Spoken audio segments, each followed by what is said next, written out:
স্বাগত। বহুদিন যাবৎ জল্পনা কল্পনা ছিল হয়তোবা প্রধানমন্ত্রী নরেন্দ্র মোদী আগামী দিনে রাজনীতিতে থাকবেন না, কিন্তু এবার সব জল্পনা কল্পনায় জল ঢেলে দিলেন দেবেন্দ্র ফডনবিস।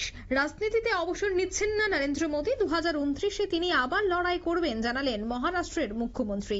শিবসেনা সাংসদ দাবি করেছেন মোদী অবসর নিচ্ছেন, কিন্তু সেই দাবি কিন্তু উড়িয়ে দিলেন মহারাষ্ট্রের মুখ্যমন্ত্রী देवेंद्र फडणवीस। তিনি ঠিক কি বলেছেন শোনাচ্ছি। मोदीजींचा उत्तराधिकारी शोधण्याचं कुठलंही कारण नाही। मोदीजी आमचे नेते आहेत, अजून बरेच वर्ष मोदीजी काम करणार आहेत। आमचा सगळ्यांचा आग्रह आहे, आम्ही 2029चे पंतप्रधान म्हणून मोदीजींकडेच बघतो आहे, पूर्ण देश बघतो आहे। त्यामुळे आता अशी चर्चा करणं योग्य होणार नाही।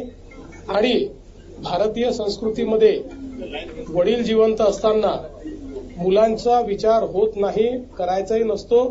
ही सगळी मुघली संस्कृती आहे की वडील जिवंत असताना मुलं अशा प्रकारचा विचार करतात। त्यामुळे आता कोणाचाही कुठेही उत्तराधिकारी निवडण्याचे वेळही आलेली नाही, तसा प्रश्नही नाही। आणि जोपर्यंत माझा विषय आहे, माझा त्याच्याशी संबंध आहे। আপনারা শুনলেন মুখ্যমন্ত্রীর বক্তব্য। তিনি স্পষ্ট বলে দিয়েছেন প্রধানমন্ত্রী কোনোভাবে অবসর নিচ্ছেন না।